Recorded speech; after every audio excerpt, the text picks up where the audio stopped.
L'Université populaire européenne de Grenoble s'efforce depuis donc 2006 de faire mieux connaître l'Europe, plus particulièrement l'Union européenne.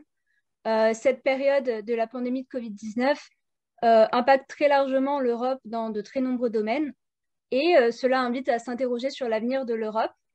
L'UPEG a pris l'initiative depuis quelques mois de lancer un questionnaire sur l'Europe du futur auprès donc de chercheurs, d'universitaires, de personnalités politiques, sociales et administratives.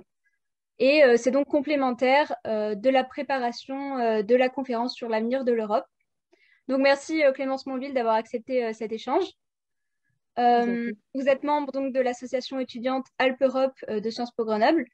Et donc ton association a obtenu récemment le prix exceptionnel Covid-19 de l'Université Grenoble-Alpes, donc dans la catégorie Exactement. pédagogie. Et donc vous organisez régulièrement des webinaires pour informer et parler d'Europe. L'UPEC voudrait donc mieux connaître la vision que vous développez pour l'Europe du futur. La première question, c'est donc la pandémie de la Covid-19 n'est-elle pas une réelle opportunité pour constituer une Europe de la santé et d'autres projets collectifs? Alors d'abord, merci de me recevoir aujourd'hui. Donc si, pour moi, ce tournant qui a été le Covid-19 a été aussi un réel changement pour l'Union européenne. Tout d'abord, ça a montré qu'on était une Europe plus unie, plus forte, qui pouvait s'allier sur des grandes questions comme ce qui a été l'achat du vaccin. Et en fait, c'est aussi la preuve qu'à terme, on va pouvoir développer de nouveaux projets ensemble et aussi développer des nouvelles perspectives. Donc pourquoi pas développer une Europe de la santé, ce qui reste une question très complexe car on a tous notre système de santé différent, à l'image de la France par exemple, rien qu'avec le système de la sécurité sociale. Mais à terme, ça peut être très intéressant de voir, au-delà du même de l'Europe de la santé, de voir de quelle manière l'Union européenne va se développer, va s'unir au mieux pour développer sur des grandes questions et être unis sur des grandes questions qui font notre actualité tous les jours. Voilà. Et que vous inspire donc l'idée d'une souveraineté européenne? Dans quel domaine elle pourrait avoir lieu? Comment? Alors, moi, je pense qu'on pourrait vraiment avoir une souveraineté européenne et qui pourrait être très intéressante dans deux domaines principaux, c'est la défense et l'environnement. Pourquoi? Car on se rend bien compte que pour l'environnement, il faut aller très vite.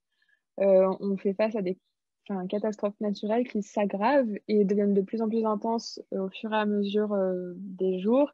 Et qu'en fait, si nous, chacun d'entre nous peut faire un petit pas, il faut quand même que des plus gros acteurs fassent des pas, des petits pas. Et le Conseil d'État, d'ailleurs, vient demander à la France de prendre des mesures à l'instant, là, vient de prendre des mesures pour réduire les émissions de carbone.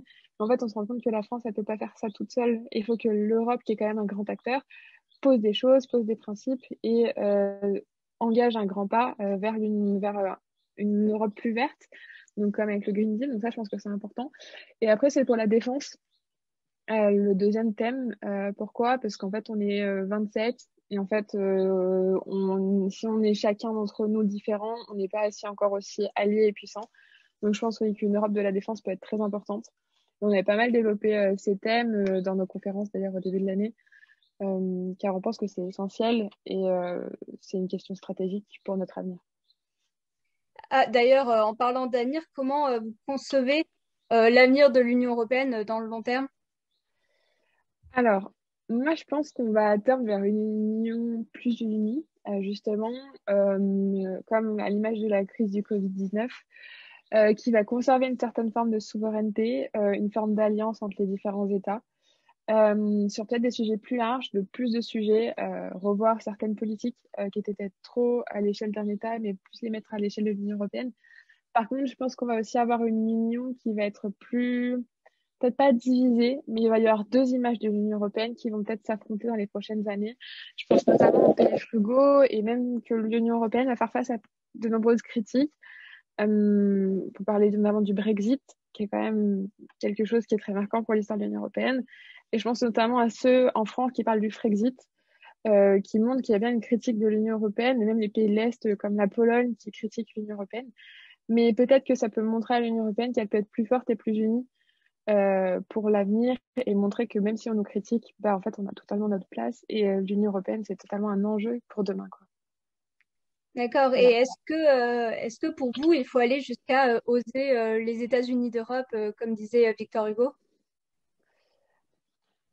Moi, je pense que ça sera difficile parce que l'Union européenne regarde quand même, enfin, chaque État membre de l'Union européenne veut garder sa souveraineté. Et je suis pas sûre que ça soit finalement très possible dans le sens où bah, il y a les, entre guillemets, les vieux pays de l'Union européenne, je pense à la France, à l'Allemagne, qui peut-être sont capables de faire un pas, mais pas tant que ça. Et de l'autre côté, on a quand même les pays de l'Est qui montrent de plus en plus une déviance envers l'Union européenne. Donc, je pense que ça ne sera pas possible. Après, on peut essayer de s'allier sur des politiques communes pour se coopérer le plus possible, vraiment développer certaines politiques enfin, de l'Union fortes. Mais je pense que la souveraineté européenne totale ne sera jamais vraiment possible. Donc, Mais toi, souveraineté nationale. vous êtes peut-être partisan, partisane d'une troisième voie, peut-être entre oser les États-Unis d'Europe et au contraire renoncer totalement au projet d'intégration européenne. Je pense qu'il faut trouver un juste milieu. De toute façon, l'Union européenne a la particularité d'écrire sa propre voie, comme aucune autre organisation internationale le fait.